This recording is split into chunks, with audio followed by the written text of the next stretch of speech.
Welcome to Solvetic, your channel to always learn technology easily. Below in the description, you will find useful links we used in this video.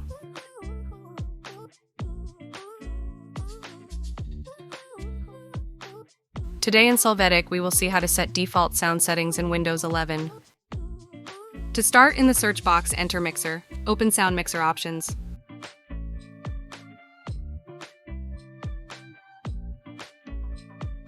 Here, click on the Reset button. Wait for the parameters of sound to be restored.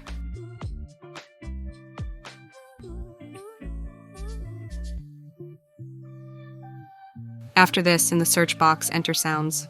Open Change System Sounds. In this window, in a Sound Scheme section, check that the Windows default option is set. Hey, remember to subscribe Solvetic channel.